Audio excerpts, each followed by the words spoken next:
Hola, hola queridos amigos, estamos de vuelta una vez más en el estudio de la palabra de Dios, en esta serie maravillosa que hemos estado teniendo titulada El Gran Conflicto. Y hemos llegado ya a la lección 10. Ya estamos casi en la recta final del estudio de esta temática del Gran Conflicto, así que de seguro que ha estado siendo de bendición para con cada uno de nosotros. Un saludo también para cada uno de ustedes que se conectan, son parte, ven el video, lo comparten también, comentan. Sí, es un gusto, es una alegría compartir con ustedes la palabra de Dios, sí, y que juntos podamos seguir siendo edificados a través de ella. Y como varias veces he repetido en los videos, ¿no? Creo que somos llamados a eso, a compartir la verdad. La verdad no se discute, la verdad se comparte. Y para eso estamos aquí, para hablar un poco más de la palabra de Dios y finalmente seguir siendo edificados, ¿no? En el conocimiento de nuestro Señor Jesucristo. Así que para poder empezar, quiero que podamos orar y pedir la dirección de nuestro Dios. Amante Padre que estás en los cielos, gracias una vez más por la oportunidad que nos das de estudiar tu palabra. Y como todas estas semanas queremos suplicarte que tu Espíritu Santo pueda impresionar nuestra mente, nuestro corazón a través de tu palabra, Señor. Lámpara para nuestros pies, lumbrera para nuestro camino, Señor. Que tu palabra hoy una vez más pueda ser de sabor para vida y vida eterna. Aliméntanos, Señor, con tu palabra y permite una vez más que nuestras vidas puedan ser restauradas, sanadas, ¿sí? Reedificadas, recreadas para tu honra y para tu gloria. Señor, bendícenos, acompáñanos y que tu nombre pueda ser glorificado a través del estudio de tu palabra. En Cristo Jesús. Amén. Bien, hemos llegado ya a la lección número 10 titulada El espiritismo desenmascarado. ¿Te has preguntado alguna vez qué es el espiritismo? Bueno, el espiritismo, en palabras simples, es el conjunto de creencias, convicciones acerca de la muerte. Esta va por una línea, sí, o estas creencias van o abrazan la idea de la inmortalidad del alma o lo que sucede después de la muerte. Y claro, parte de estas creencias, de lo que sucede después de la muerte, está, para que esto suceda, ¿no? O todo lo que sucede después de la muerte está impulsada a través de ritos, sí, a través de ceremonia. Entonces, bueno, el espiritismo es algo que está en nuestro medio hoy. Y claro, el espiritismo nosotros vamos a ver que no es algo de ahora, no es algo moderno, es algo que viene de muy atrás. Inclusive fue parte de la herramienta que Satanás utilizó para engañar a Eva, ¿sí? La esposa de Adán, donde, claro, Eva ahí se dejó engañar y ella siendo engañada obedeció a la serpiente, desobedeciendo así a Dios y bueno, el pecado entró. Y claro, esto va a proyectarse y nosotros vamos a ver que está profetizado también que para los últimos tiempos, para los últimos días, el espiritismo es una herramienta también que Satanás va a usar de forma tal que también trata de poder, que va a tratar de poder engañar, inclusive dice la palabra de Dios, a los escogidos, ¿sí? De nuestro Padre Celestial. Así que es algo que tenemos que ver, es algo del cual a veces nosotros pensamos que es parte, ¿no? De la cultura, pero que Satanás sigilosamente utiliza para poder atraer, engañar, persuadir, ¿sí? A las personas, a los seres humanos. ¿Qué tiene la Biblia para decirnos acerca del espiritismo? Yo creo que mucho. Mira, quiero que me acompañes al libro de 1 Tesalonicenses, capítulo 4, versículos 16 y 17, el cual es el texto base del estudio de esta semana. Y dice así, el 16 y el 17. El Señor mismo con voz de mando, con voz de arcángel y con trompeta de Dios descenderá del cielo. Sigue diciendo, descenderá del cielo. Entonces los muertos en Cristo resucitarán primero. Y el versículo 17 dice, luego nosotros, los que vivimos, los que hayamos quedado, seremos arrebatados juntamente con ellos en las nubes para recibir al Señor en el aire. Y así estaremos siempre con el Señor. Si hay algo que propone la Escritura, la palabra de Dios, sí es la resurrección de la carne. Es imposible que nosotros podamos armonizar la resurrección de la carne y también la inmortalidad del alma, así como lo plantea, lo sugiere la filosofía griega, que de hecho muchos dicen que la inmortalidad del alma o esta creencia sí es un poco más filosófica en tal caso que bíblica, porque claro está, a lo largo de toda la historia nosotros hemos visto del pueblo de Dios, y ya lo vamos a ver, nunca Dios aprobó precisamente el espiritismo, pero hasta cierto punto, después de la muerte de nuestro Señor Jesucristo, la resurrección de Él, cuando la iglesia apostató, nosotros lo hemos visto en las lecciones pasadas, nosotros comprendimos que la iglesia adoptó estas prácticas y estas convicciones y creencias paganas. Es decir, se introdujo en la iglesia cristiana este tipo de creencia y muchos tratan de poder armonizar ya esta creencia con las verdades bíblicas. Que es la verdad es algo contradictorio porque la Biblia lo que plantea es la resurrección de la carne y es lo que vamos a ver. Yo no sé si tú has escuchado o conoces a Samuel Jacobsen. Ya Samuel Jacobsen, él nació en un país asiático como musulmán, ya, pero pronto él se apartó, ¿no?, de su religión, apostató de la fe y se fue a los Estados Unidos. Y llegando a Estados Unidos, él establece una lista de metas, de deseos que tenía, y entre una de ellas, de estas metas, es que él deseaba ser exitoso y tener mucho dinero. Imagínense qué tal, proyecto tenía él, deseo, que bueno, en poco tiempo él logró ser un agente inmobiliario en el cual en poco tiempo pudo estar estable, tranquilo y cómodo. En medio de todo eso, él conoce un maestro espiritista, el cual le empieza a decir, bueno, que si tú quieres ser más exitoso, que si tú quieres ser más próspero, que si tú quieres crecer un poco más, es bueno que empieces a poder practicar y a tener esta serie de ceremonias, ¿no?, espirituales. Él accedió, él aceptó, de hecho tenía una palabra que tenía que repetir diariamente como 2 meses, mantra, ya él practicaba el yoga también, hacía meditación y todo lo demás. Y bueno, y así, como que fuera algo de la noche para la mañana, la inmobiliaria de él llegó a ubicarse en los primeros 30 puestos de Estados Unidos. Tanto así que él llegó a poder vender y comprar casas para celebridades.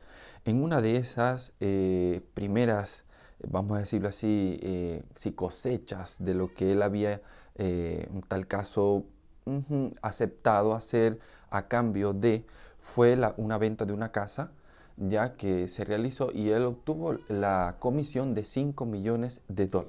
Impresionante, ¿no?, lo que Samuel Jacobsen cuenta. Y bueno, en medio de todo eso, cuando él ve su crecimiento y todo lo demás, dice que pronto llegó la noticia de que su mamá tenía cáncer y él viaja a la ciudad donde él había nacido y claro, en medio de todo este proceso de la enfermedad de su mamá, cuando él llegó y estuvo con ella, cuenta él que su mamá falleció, murió y murió en sus brazos. Esto fue un golpe letal, esto fue un golpe realmente difícil para él y duro, ¿no?, de poder tal vez sobrellevar, superar, ¿no? Entonces, bueno, en medio de eso, él, a medida que iba avanzando de nivel, vamos a decirlo así, inundándose un poco más en lo que tiene que ver la meditación, el espiritismo, el consultar, ¿no?, con estos maestros espirituales y todo lo demás, él fue, vamos a decirlo así, subiendo de nivel, porque él mismo lo dice. Y en una de esas, él dice que como nivel 3, una cosa así, se le dio una capacidad de poder crear música, que de hecho Samuel Jacobsen fue uno de los que compuso una de las músicas que utilizaban las nadadoras sí, en las Olimpiadas, pero bueno, estas nadadoras eran los que hacían nado sincronizado. Entonces en ese nado sincronizado se utilizaba una música especial y bueno, el autor de ello fue Samuel Jacobsen. Él nunca había tenido pasión por la música, nunca sabía nada de música, pero en medio de este involucramiento, sí, conocimiento espiritual y todo lo demás, se le dio para que él pudiera realizar cada uno de ellos. Y bueno, él cuenta que parte de estas ceremonias, de estos ritos, él, bueno, se se dice que anualmente o esporádicamente se hacía un rito, el cual se llamaba la ayahuasca. Y esta ayahuasca consistía en un rito ya donde las personas iban, hacían peticiones y también podían superar algunos traumas, algunos problemas desde la infancia que sí venieran arrastrando cada uno de ellos. Bueno, lo cierto es que para este rito llamado la ayahuasca, él invita a una prima. ¿Por qué? Porque la prima había caído en una depresión, ¿sí? Que nada ni nadie podía ayudarla a superar. Entonces él invita a su prima y juntos van a este rito. Y bueno, en medio de este rito, cuando llegan al rito, el maestro espiritual, el chamán, le empieza a preguntar, ¿no? Que el por qué, ¿no? El por qué estaba estaban ellos ahí. Entonces, bueno, entre muchas, algunas personas estaban porque, bueno, querían quedar en estado, querían embarazarse y no podían. El caso de la prima de él era, ella hizo una petición y era que quería conocer la verdad. La petición de él era que quería hablar con su mamá. Y claro, ya su mamá había fallecido. Entonces, claro, en ese primer encuentro, la prima hace esta petición y claro, cuando él trata de poder comunicarse con su mamá, uno de los espíritus en el cual él se comunicó le dijo que la prima de él era una mala influencia, que era una hija de la oscuridad, que se separara de ella. Y bueno, en medio de eso, él pudo conocer o hablar con su mamá, ¿no? A la cual le dijo que ella era la que la ayudaba, la que estaba ahí para protegerla, la que estaba ahí para poder guiarlo a él y todo lo demás, ¿no? Entonces, bueno, terminó, ellos participaron aproximadamente unos 12, sí, él cuenta, unas 12 ritos más de la ayahuasca y todo lo demás, y en medio de eso, en una de estos ritos que asistieron nuevamente, dice que la prima empezó a causar problemas. Tanto así que la prima dice que en medio empezó como a hablar, a hacer, sí, sonidos, ruidos, y en eso se le acerca el chamán, empieza a invocar los espíritus y la prima de él le agarra la flauta del chamán y se la parte. Eso ocasionó un tremendo problema para él. ¿Ya? ¿Por qué? Porque bueno, terminaron el rito y cada uno se fueron, él no supo más de ella, no supo, no quiso sí, tener más comunicación con ella y bueno, rompió y claro, así como no supo más de su prima, él cuenta que los espíritus más nunca pudo hablar con ellos, la paz que sentía, bueno, ya no era la misma que sentía como antes y lo cierto es que él, ¿qué pasa? Empezó a poder o empezó a experimentar esa, sí, esa incomodidad, esa insatisfacción, ese vacío, y él empezó a tomar pastillas, empezó a tener vicios ya pornográficos, tomaba pastillas, usaba drogas también, a tal punto que deterioró su salud. Esto lo llevó al hospital, ¿sí? Quedó hospitalizado. Y dice que en medio de todo eso, él llama a su prima, se acordó de su prima después del tiempo.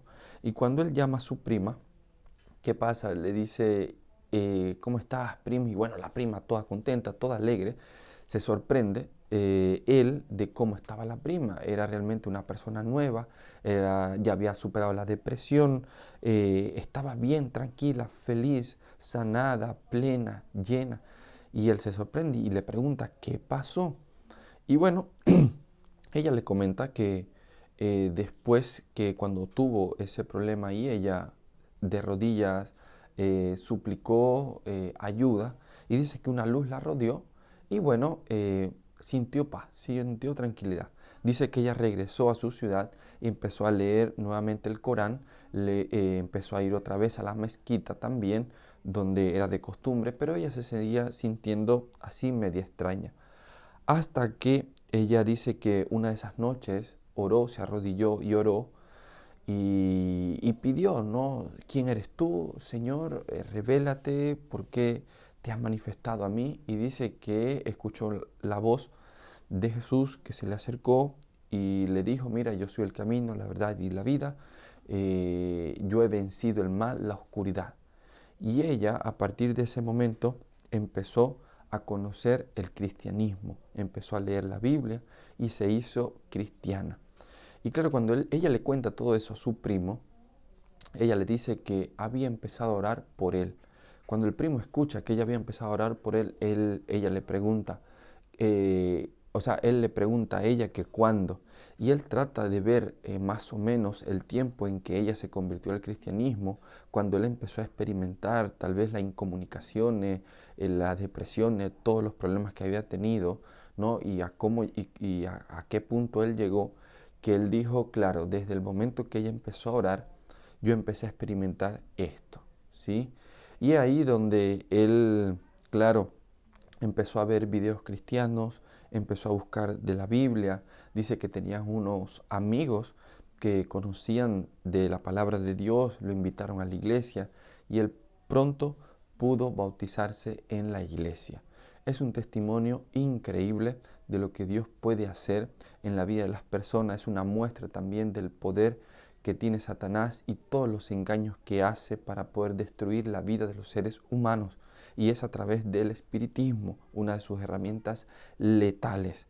Ya el link de este video yo te lo voy a dejar en la descripción porque eso es un testimonio que cuenta Logos TV ahí en Journeys, en una de sus playlists. De hecho te lo voy a dejar aquí para que tú lo puedas ver y ver algunos detalles. Yo lo resumí para poder nosotros darnos cuenta de que esto es una realidad que acontece en el día de hoy. La pregunta es, ¿qué tiene la Biblia para enseñarnos acerca de esto? ¿Cómo podemos nosotros desenmascarar el espiritismo? Vamos a ver tan solo 3 puntos, que yo creo que son 3 puntos fundamentales, esenciales de lo que pude extraer del estudio de esta semana, el espiritismo desenmascarado. El primero de ellos es que habla la Biblia, si es que la Biblia habla del espiritismo, que dice, ¿será que nosotros encontramos en la Biblia espiritismo? ¿Ya? Bueno, vamos a ver, yo creo que tú me puedas acompañar en primer lugar al libro de Deuteronomio, capítulo 18. Mira lo que dice el libro de Deuteronomio, capítulo 18. Deuteronomio, capítulo 18, vamos a ir hasta el versículo 11, dice así, vamos a leer desde el 9, dice, cuando entres a la tierra, aquí se están dando instrucciones para el pueblo de Israel que había salido de Egipto y estaba por entrar a la Canaán terrenal. Entonces estaban dando instrucciones. Y si tú te das cuenta, dices, esto se titula Amonestaciones contra costumbres paganas. Imagínate, esto sí, va y viene desde los tiempos, tal caso, desde Moisés, Josué, ya antes de Cristo. Y eso se remonta hasta nuestros días. Ahora mira lo que pasa porque desde aquel momento se había advertido al pueblo de Dios acerca de ello, dando una evidencia que era una práctica pagana. Dice, cuando entres a la tierra que Jehová tu Dios te da, no aprenderás a hacer según las abominaciones de aquellas naciones.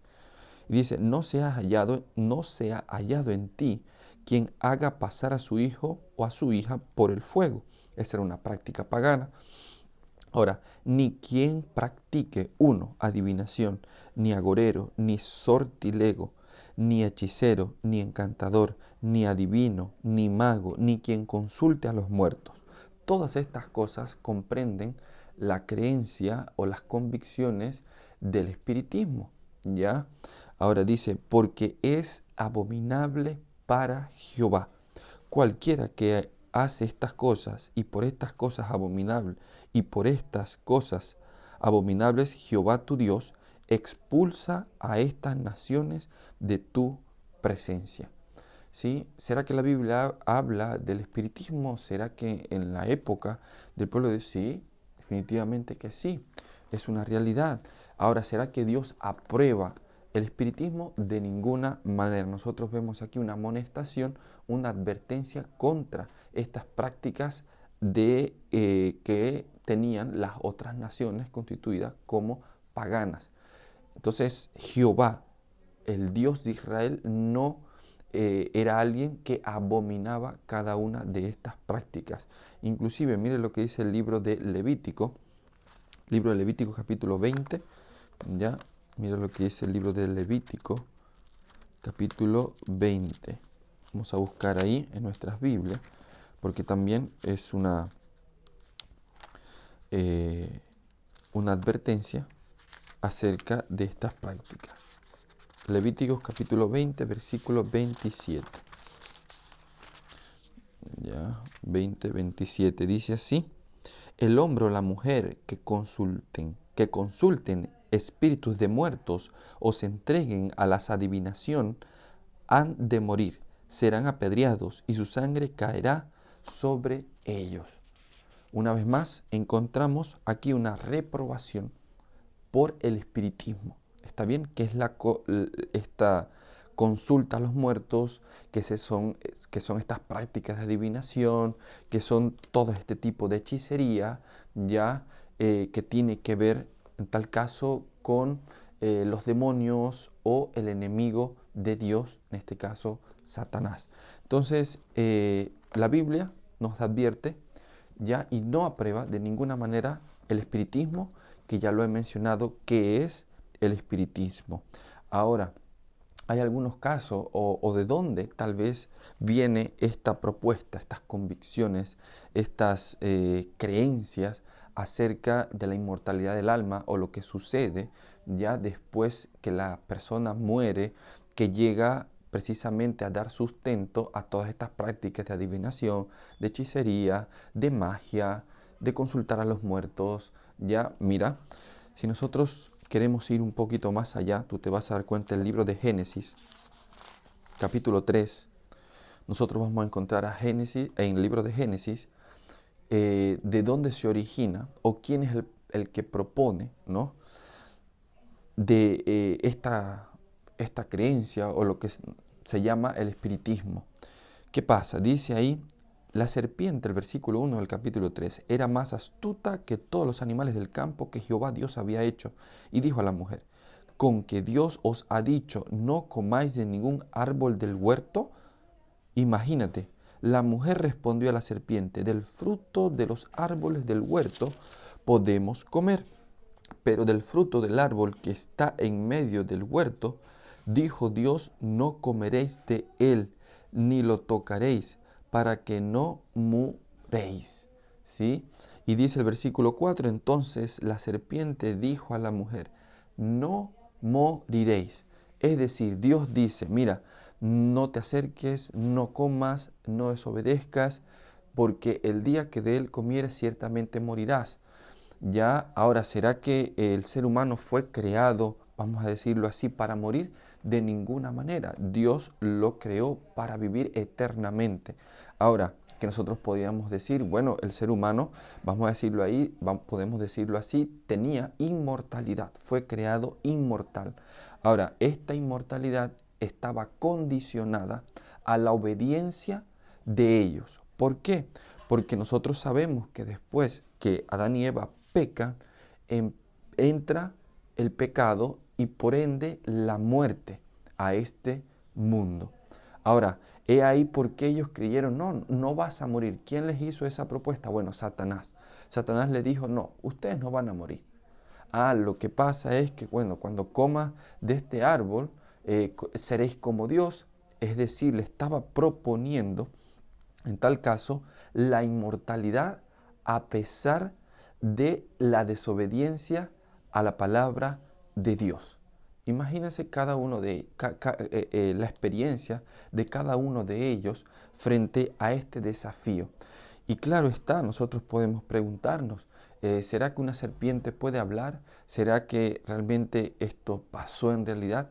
Bueno, nosotros hemos estudiado las lecciones pasadas, nosotros nos hemos dado cuenta que esa serpiente, ¿quién fue realmente el que habló o utilizó la serpiente, ese instrumento para poder lograr engañar a la serpiente? Bueno, mira lo que dice el libro de Apocalipsis, capítulo 12. Ya dice: entonces hubo una guerra en el cielo, Miguel y sus ángeles luchaban contra el dragón, luchaban el dragón y sus ángeles, pero no prevaleció ni se halló para ellos en el cielo, y fue lanzado fuera el gran dragón, la serpiente antigua, dice, que se llama Diablo y Satanás, el cual engaña al mundo entero. Fue arrojado a la tierra y sus ángeles fueron arrojados, ¿con quién? Con él. Entonces, la serpiente fue un instrumento, fue un animal que Satanás utilizó para engañar ¿a quién? A Eva. Aún más, el libro de 2 de Corintios también nos hace a nosotros ver precisamente esto. Mira, tú te puedes ir al libro de 2 de Corintios, ¿ya? Mira lo que dice 2 de Corintios 11. Aquí está. Libro de 2 de Corintios, capítulo 11, versículo 3. Y dice así, 11, capítulo 3. Y dice, pero temo que así como la serpiente con su astucia engañó a Eva. Mira eso. ¿Qué utilizó Satanás para engañar a Eva? La astucia de la serpiente. Imagínate, Eva, frente a este asunto, ¿ya? De que un animal empiece a hablar. Tuvo que realmente ser algo impresionante para la mente de Eva. Pero Dios le había dicho, no te acerques, no comas, no debías ni siquiera conversar, dialogar con la serpiente. Y nosotros vemos precisamente ya que Eva fue engañada por esta sutileza, por esta astucia de Satanás, y en medio de eso propone la inmortalidad del alma, una creencia que va contra la creencia ya o lo que Dios había dicho, que ciertamente el día que de él comieres, morirás.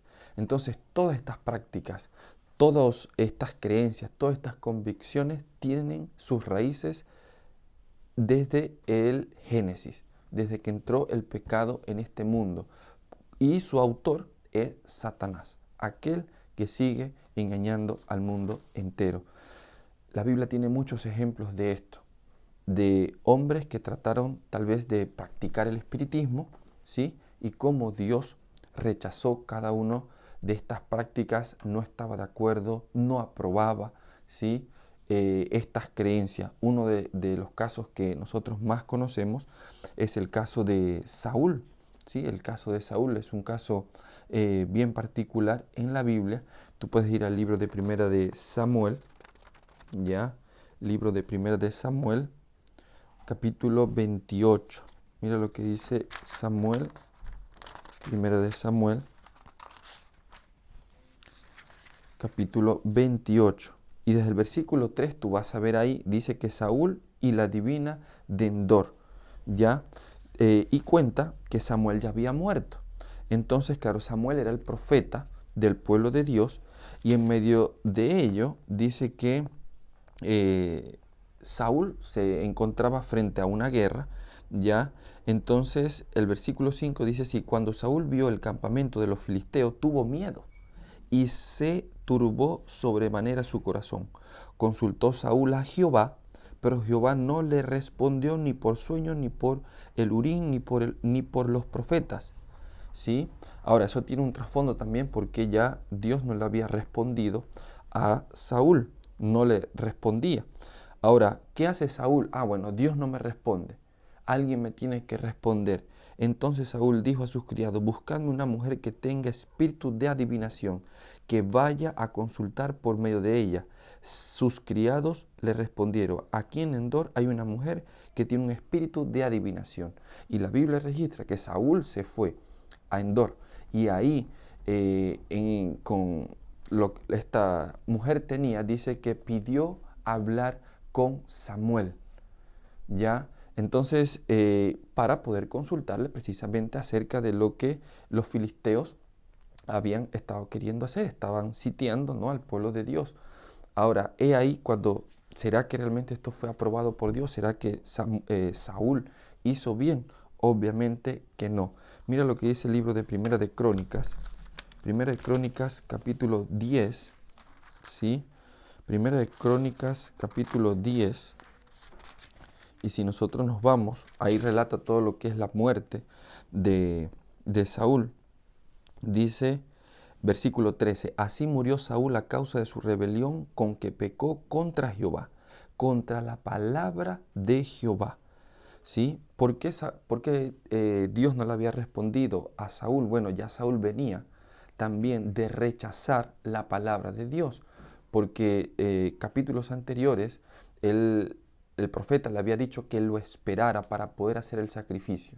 Saúl no quiso esperar y él tomó la prerrogativa del profeta y hizo lo que a él no se le había permitido hacer, inclusive lo que Dios no aprobaba y lo que Dios le había dicho que no tendría que hacer él, porque él no podía hacer eso.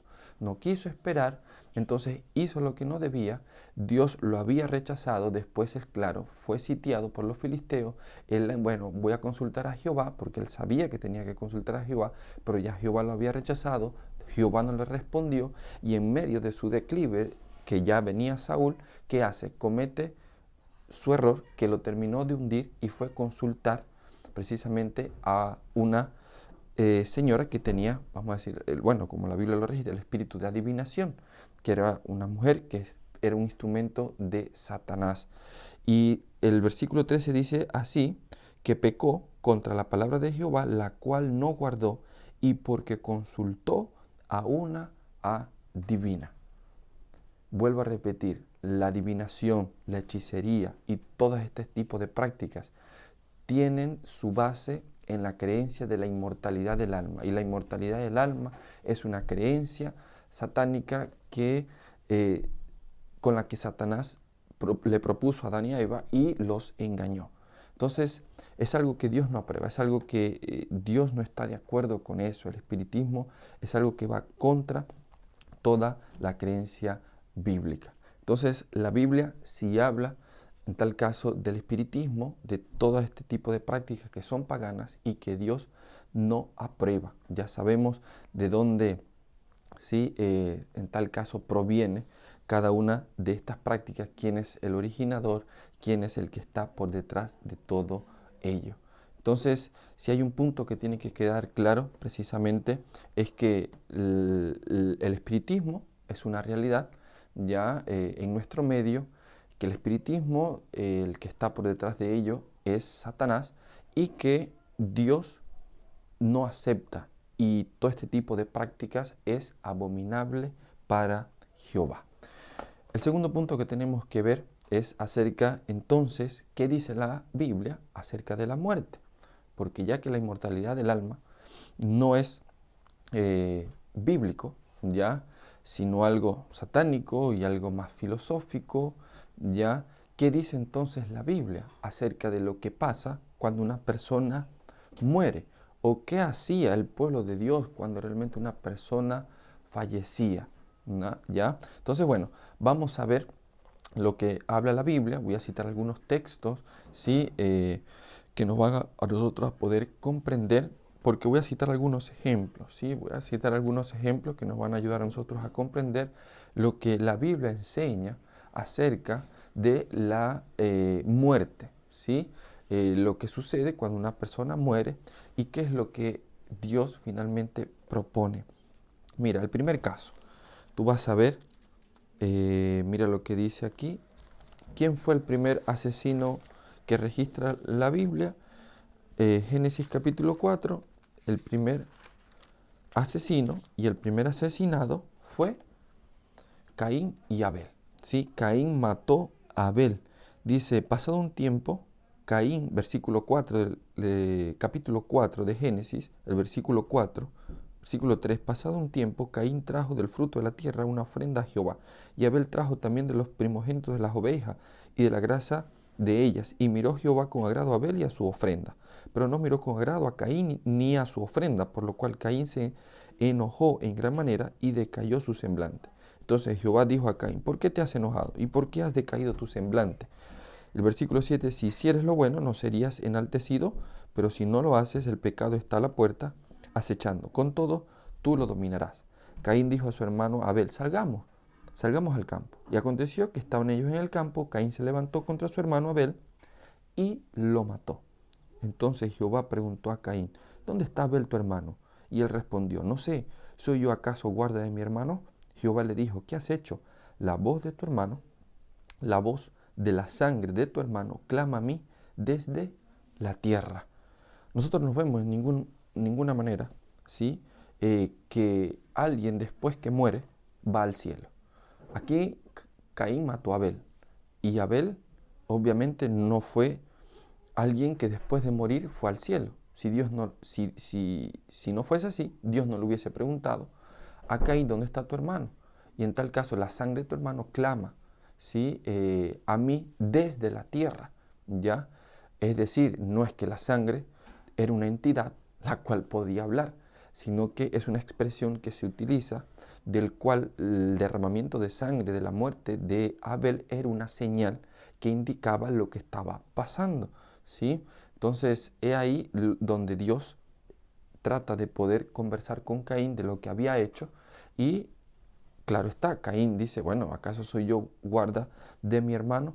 Entonces, en este primer asesinato o en este primer caso donde se ve muerte, no vemos en ninguna manera la inmortalidad de Abel después de haber sido asesinado. De ninguna manera. Entonces, he ahí el primer caso que nosotros vemos de lo que sucede cuando alguien muere. Cuando alguien muere, simplemente es sepultado en la tierra. ¿Está bien? Otro caso que nosotros tal vez podemos ver muy particular en la Biblia, uno de ellos es interesante, es el caso de Moisés. Por ejemplo, ¿será que Moisés murió? Sí. Mira lo que registra el libro de Deuteronomio, capítulo 34, versículo 8. ¿Sí? Deuteronomio, capítulo 34. Y vamos a leer el versículo 8, que ahí se registra la muerte, en tal caso, de Moisés. ¿Sí? Moisés y sepultura de Moisés. El versículo, el versículo 2 dice, versículo 3, dice, el Negev, el valle y la llanura de Jericó, ciudad de las palmeras, hasta el Zoar. Y le dijo Jehová, esta es la tierra que prometí a Abraham, a Isaac y a Jacob, diciendo, a tu descendencia le daré. Te he permitido verla con tus ojos, pero no pasarás a ella. Le estaba hablando Jehová a Moisés. El versículo 1 dice que subió Moisés a los campos de Moab. Y ya el versículo 5 dice, allí murió Moisés, siervo de Jehová, en la tierra de Moab, conforme al dicho de Jehová. Entonces, otro personaje, otro patriarca en la Biblia, que la Biblia registra como alguien que había muerto. ¿Será que Moisés, después que murió, fue al cielo o no? Bueno, nosotros vemos el versículo 8, lloraron los hijos de Israel a Moisés y los campos de Moab 30 días, y así se cumplieron los días de llanto y luto por Moisés. Eso era todo lo que ellos hacían después que alguien moría, inclusive muchos de ellos, por ejemplo, el caso de David, tú puedes ir ahí al libro de Primeros Reyes, capítulo 2, versículo 10. Muchos de estos padres, muchos de los patriarcas, cuando morían, eran sepultados juntamente con los otros padres que habían muerto. Y todo lo que hacían eran precisamente esto que requiere llorar, esto que requiere un luto ya de lo que había sucedido. No era ninguna ceremonia, ningún rito para comunicarse con ese ser querido, tal vez en base a alguna convicción de que este ser querido se había ido al cielo. De ninguna manera. Ahora, claro está, ¿qué pasa con Moisés? Moisés murió, pero el libro mira lo que pasa en el libro de Judas, que registra algo interesante acerca de Moisés. Ya, el libro de Judas, y tú vas a ver ya en el versículo 11, si no me equivoco, ¿sí? Dice el versículo 11, pero cuando el arcángel Miguel luchaba con el diablo disputándole el cuerpo de Moisés, no se atrevió a proferir juicio de maldición contra él, sino que dijo, el Señor te reprenda. Si tú lees el libro de Mateo capítulo 17, tú te vas a dar cuenta ahí que Jesús toma a sus discípulos y sube a un monte. Y este es el monte de la transfiguración, porque ahí se transfiguró Jesús y los discípulos, en medio de esta visión, ellos ven en el cielo a Elías y ven también a Moisés del otro lado. Entonces, ¿qué pasa? Claro está, Moisés muere, pero Judas dice que se contendió, hubo una contienda entre Miguel, ¿sí? El ángel de Jehová, y Satanás. Contendían por el cuerpo de Moisés. Ahora, nosotros creemos que obviamente Miguel conquistó o pudo vencer ya el cuerpo, vamos a decirlo así, el cuerpo de Moisés lo resucitó y luego él fue al cielo. ¿Por qué? Porque cuando Jesús viene y ellos están ahí con los discípulos y lo lleva al monte de la transfiguración, ellos ven a Moisés en el cielo. Ah, pero sería una deducción. Bueno, también ellos ven a Elías y Elías está en el cielo. Ahora, Elías también es otro caso, tú puedes ver el libro de Segunda de Reyes, ya, donde Elías, de forma, vamos a decirlo así, no tuvo que morir. Él, estando vivo, siendo un ser humano de carne y hueso, sí fue llevado al cielo. Por lo tanto, la Biblia también propone la resurrección de la carne, ¿sí? No propone la inmortalidad del alma. Entonces, esto si nosotros lo aplicamos a Moisés, creemos que obviamente al Dios, el arcángel Miguel, luchar y conquistar el cuerpo de Moisés era para resucitarlo. ¿Tú crees que si la inmortalidad del alma fuera realmente una realidad, el cuerpo, vamos a decirlo así, tuviera alguna de importancia? ¿Será que esta contienda hubiese sido posible? De ninguna manera. Pero es que no hay vida sin cuerpo, no hay vida sin cuerpo. Cuando nosotros nos vamos al libro de Génesis, nosotros nos vamos a dar cuenta que precisamente vida, para que sea vida, tiene que haber cuerpo, tiene que haber materia y tiene que haber espíritu. No hay vida después del cuerpo. Y eso es lo que la inmortalidad del alma o el espiritismo propone, que hay vida fuera del cuerpo o después del cuerpo o más allá del asunto terrenal o físico o material que nosotros vivimos. ¿Está bien? Entonces, estos son ejemplos claros del Antiguo Testamento, de la Biblia. Inclusive tú puedes ver el caso de Enoc, el capítulo 5. Enoc también, ¿de qué manera él fue llevado al cielo? Enoc es un caso claro de que él estando vivo, el libro de Génesis capítulo 5 dice que caminó Enoc con Dios y Dios se lo llevó. ¿Cómo se lo llevó? Vivo.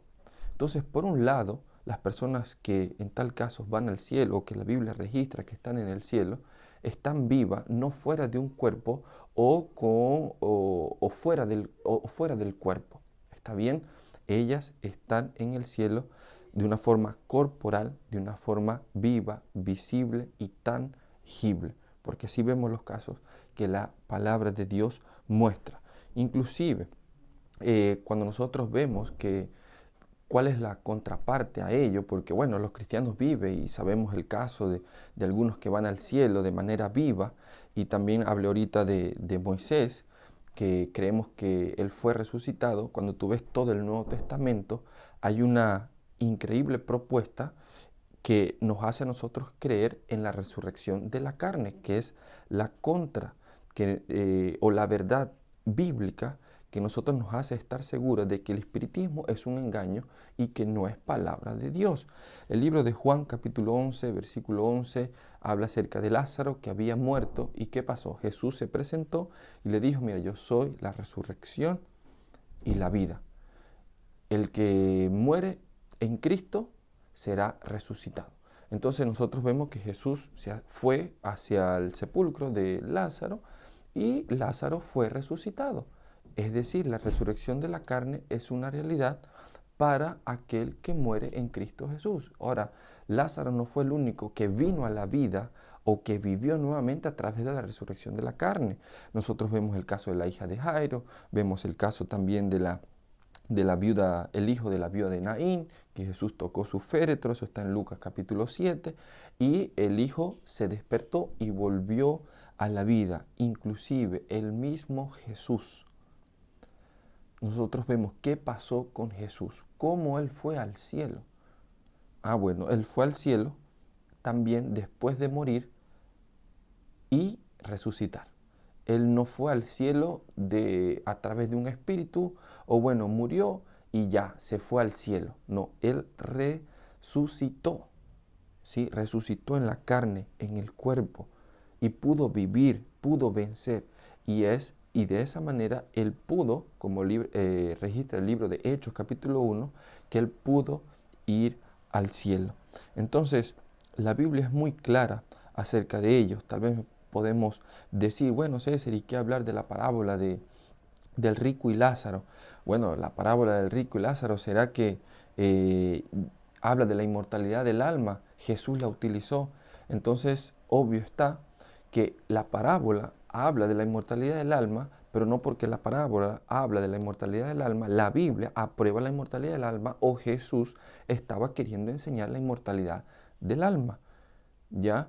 Entonces, es algo que nosotros debemos de darnos cuenta.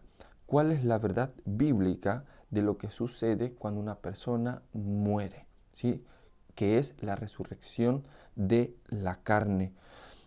Tal vez hay muchos detalles más que nosotros debemos de poder tomar en cuenta, más no es la temática central, ¿no? Tal vez de la lección esta semana, sino que nosotros podamos comprender la verdad acerca de la muerte en la Escritura y cómo esta verdad propone la resurrección de la carne y no precisamente la inmortalidad del alma. Yo quiero cerrar este punto, ¿sí? Con lo que Pablo habla en el libro de 1 de Corintios, capítulo 15, ¿sí? Porque es ahí donde nosotros vamos a comprender ya la resurrección de la carne, a qué está ligada. Mira lo que dice, ¿no? 1 de Corintios, capítulo 15,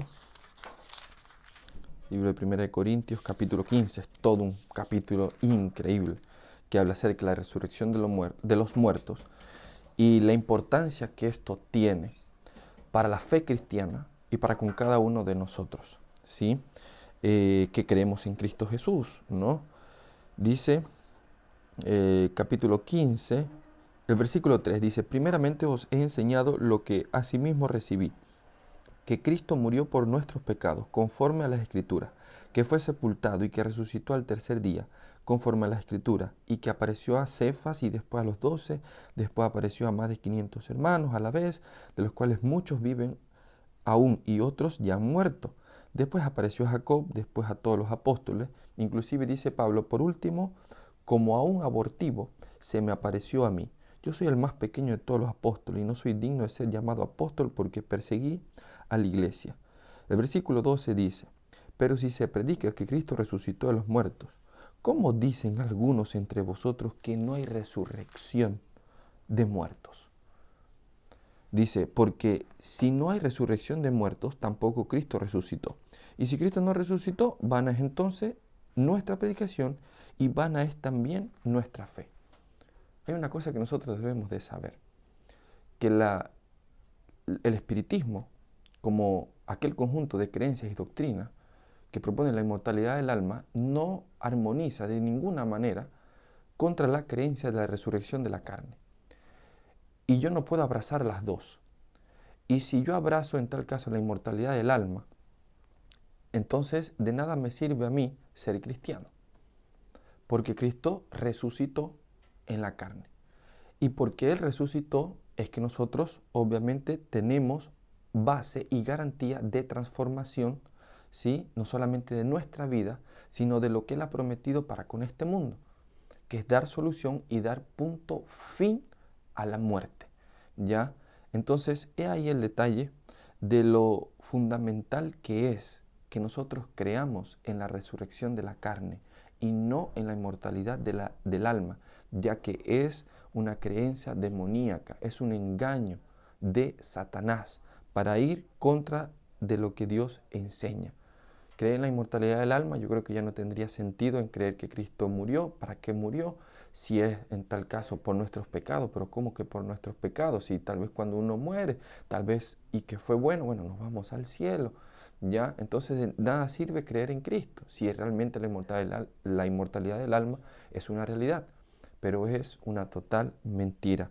Ahora, el mismo Pablo, cuando está hablando de la resurrección, y él apunta precisamente al fin de los tiempos, dice el versículo ya 30, pero esto digo, hermanos, que la carne y la sangre no pueden heredar el reino de Dios, ni la corrupción hereda la incorrupción. Os digo un misterio, no todos moriremos, pero todos seremos transformados en un momento, en un abrir y cerrar de ojo, a la final trompeta, porque se tocará la trompeta y los muertos serán resucitados.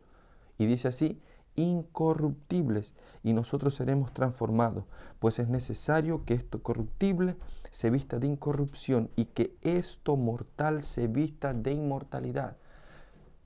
La inmortalidad es aquella que se da y se va a dar para todos aquellos que resucitarán en Cristo, para la resurrección de la carne, para aquellos que murieron en Cristo, dice, para el tiempo final. ¿Sí se dan cuenta? Esta verdad bíblica, cuanto esto corruptible se haya vestido de incorrupción y esto mortal se haya vestido de inmortalidad, entonces se cumplirá la palabra que está escrita: se olvides la muerte en victoria. ¿Dónde está, oh muerte, tu aguijón, oh sepulcro, tu victoria?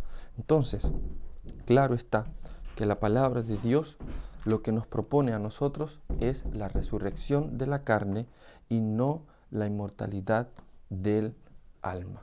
Yo quiero terminar precisamente con el último punto, porque Pablo nos habla precisamente de lo que acontecerá al fin de los tiempos. Y nosotros debemos de saber en este tercer punto que en el último momento, en el tiempo del fin, nosotros vamos a ser tentados precisamente con esta arma que Satanás desde el inicio ha utilizado, y es el espiritismo.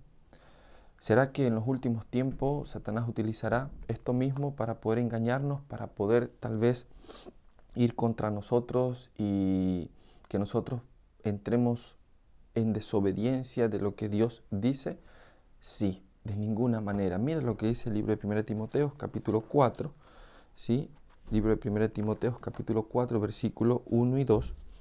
Ya, 1 Timoteo, capítulo 4, dice: pero el Espíritu dice claramente de que en los últimos tiempos algunos apostatarán de la fe. ¿Cómo? Escuchando a espíritus engañadores y a doctrinas de demonios, de hipócritas y de mentirosos, cuya conciencia está cauterizada. ¿Qué sucederá en estos últimos tiempos? Bueno, muchos van a apostatar de la fe. ¿Cómo? Bueno, dice que van a poder escuchar y obedecer a espíritus engañadores y doctrinas de demonios. Una de ellas es la inmortalidad del alma, aquella que tal vez te intenta decir el futuro, aquella que tal vez te propone comunicarte con un ser amado, ¿sí? Aquella que te propone, bueno, si vas a ser o que puedes ser realmente alguien exitoso y tener mucho dinero, ¿sí? Esas son doctrinas de espíritus demoníacos que nosotros no debemos escuchar. Otro texto, 2 de Tesalonicenses, capítulo 7. 2 de Tesalonicenses, capítulo 7, mira lo que dice, y el versículo 9. 2 de Tesalonicenses, capítulo 7. Fue el texto aquí, ¿sí? Este último. 2 de Tesalonicenses, mira lo que dice el libro de 2 de Tesalonicenses.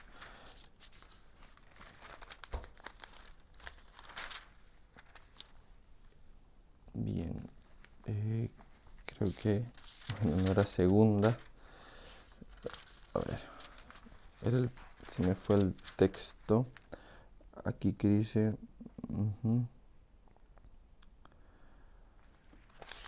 Primera 2, tiene que ser el 2, 2 de Tesalonicenses capítulo 2 y el versículo 9.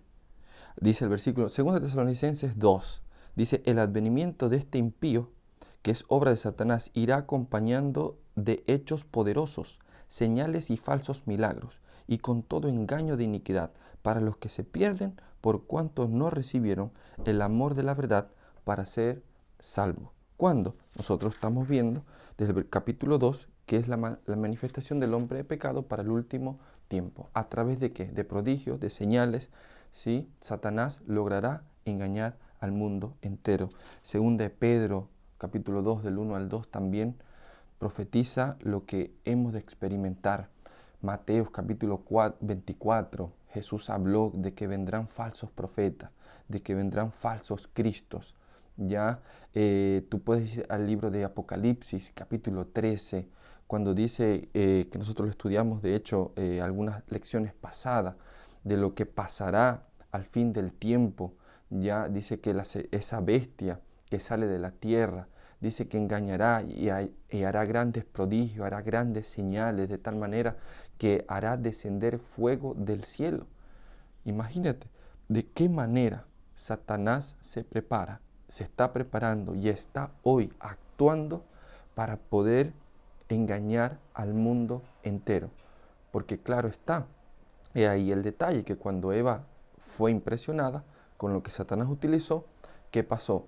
Él pudo hablar la mentira que le habló a Eva, estando Eva hipnotizada, estando Eva tal vez estimulada, ¿ya? Y ahí fue cuando ella pudo ser engañada. Nosotros vemos bíblicamente lo que se avecina, lo que hemos de vivir, lo que hemos de experimentar. Yo quiero terminar con dos textos, ¿sí? Uno está en el libro de Isaías, capítulo 8. Dice así, el libro de Isaías, capítulo 8, y el versículo 19. ¿Sí? Libro de Isaías, capítulo 8, versículos 19 y 18. Si os dicen, preguntad a los encantadores y a los adivinos que susurran hablando, responded, ¿no consultará el pueblo a su Dios? ¿Consultará a los muertos por los vivos? A la ley y al testimonio. Si no dice conforme a esto, es porque no le ha amanecido. Si hay algo que Dios nos invita en la lección de esta semana, es a poder, uno, tener conciencia de que llegarán invitaciones acerca de, tal vez en medio de situaciones adversas, difíciles y tristes, consultar a los adivinos, a los hechiceros, ¿sí? A los muertos.